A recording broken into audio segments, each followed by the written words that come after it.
My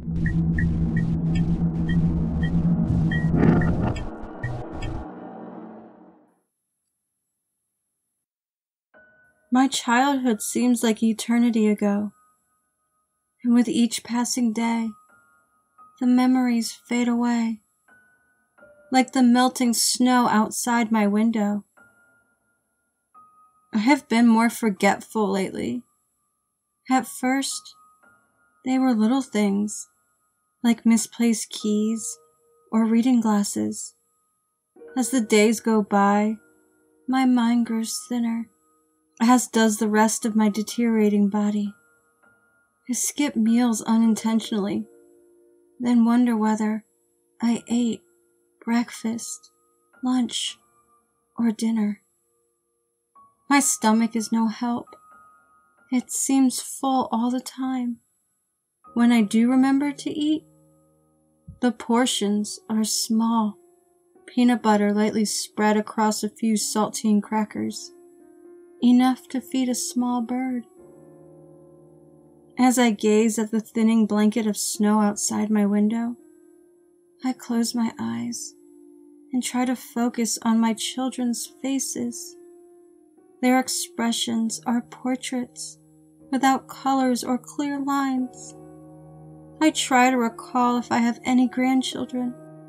All I can surface is my own self as a child, dancing in the falling snow of Munich. How bittersweet those memories are. As I struggle to write this with arthritic fingers, I must remember to take a few minutes to set aside the kettle of water I have boiled for tea. I must have done so at least 3 times already. I hope that I can write down my last vivid memory before the water boils and cools a 4th time. A memory that surfaces every time it snows. I was a young girl, living in Munich at the time. The year was 1940, or some time around there. I was too young to comprehend the bloodshed that was enveloping the world at the time. My father was a high-ranking official in the armed forces, and he did his best to shield me away from the turmoil and try to provide me with a normal childhood. Either through my father's involvement or some divine intervention, my family was relocated to a Lebanese-born village around Munich. On paper, it was meant to be a utopian community, and the Germans did their best to keep it that way.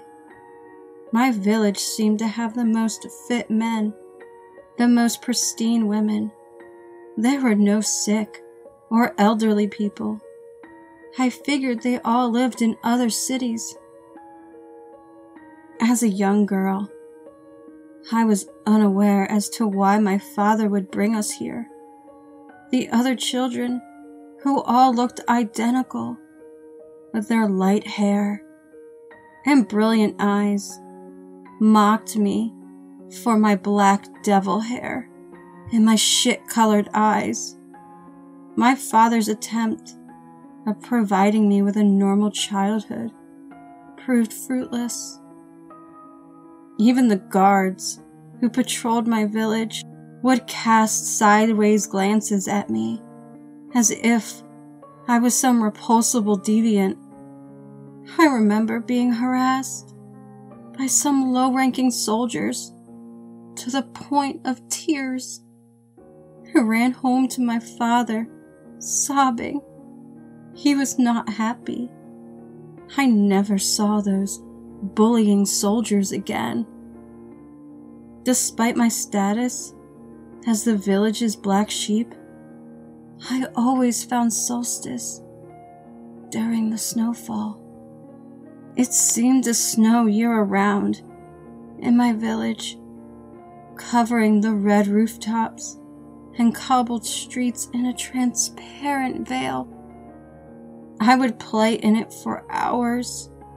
The snowflakes felt pleasant on my skin and covered my loneliness as I danced joyfully in the streets.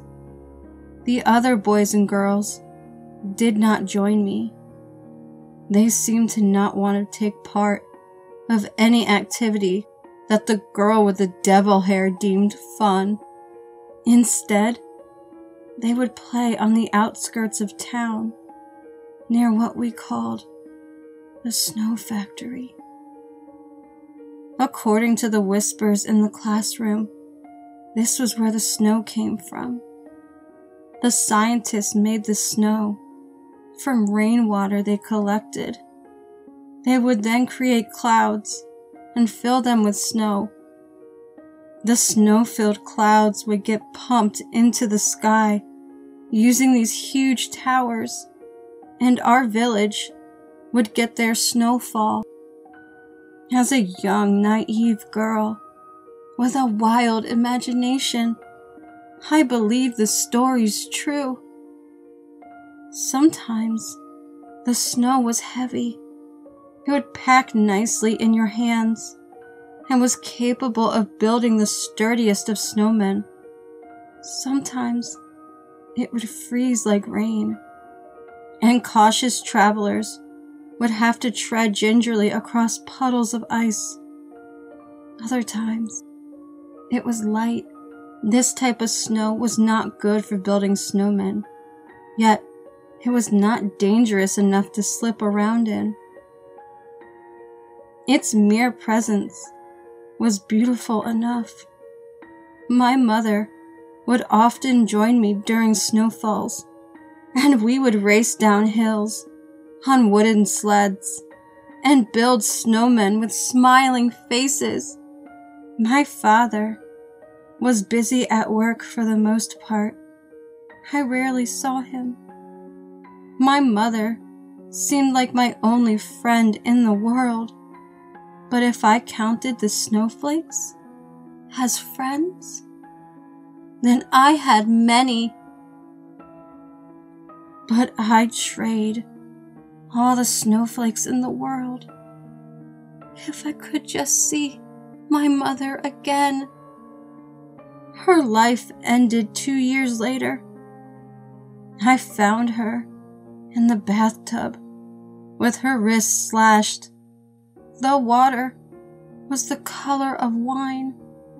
She lay there motionless as my young mind tried to process the images. She did not look at me with loving eyes when I called her name. When I went to touch her skin, it was cold and white as snow. The strength of my emotions overwhelmed me, and I cried beside her, pleading her to just wake up. I called my father's office, and he was at my side before I knew it. An ambulance came. Men in white, crisp uniforms lifted my mother from her porcelain shrine and covered her body with a burial shroud. The men loaded her into the back of the ambulance and drove away. Against my father's wishes, I chased after the ambulance on foot. I cut through alleyways. I leapt over fences. Keeping up with the vehicle was my only goal. A small hope that my mother may have somehow still been alive festered within me and powered my legs. Once the ambulance left the main part of the village, it became more difficult to keep up with.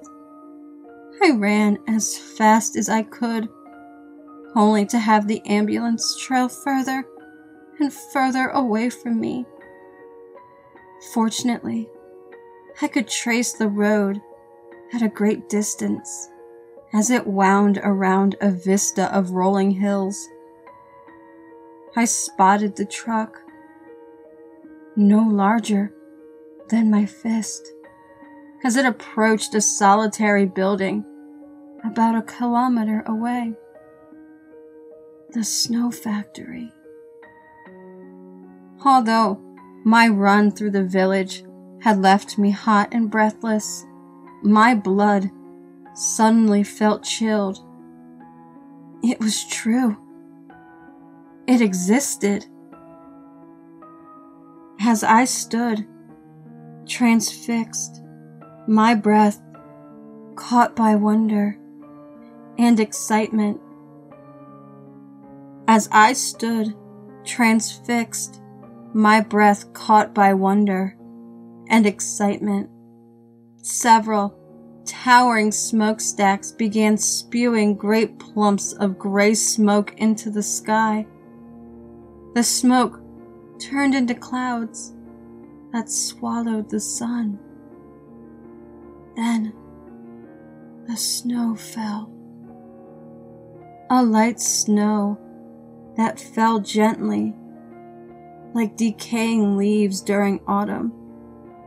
A snow that could not build a snowman or freeze over. As the gray flakes fell from the heavens, I suddenly thought of my mother and wept. I realized that she was a part of the snow. The years seemed to have passed by in a blink of an eye. I had my share of good and bad times, most of them now forgotten by my fragmented mind. Human existence is not permanent. The snow, however, is eternal. It will continue to fall indefinitely, long after humanity has drawn its last breath. It will continue to fall in my mind too. And with every snowfall, I will be a young girl again, dancing in the streets of Munich with my mother. Thank you for watching. I always appreciate the support you show me, and I'm forever grateful for it. Hope everyone had a wonderful day. All my social media information is in the description box below. All the story, music, and image information is below as well. And don't forget,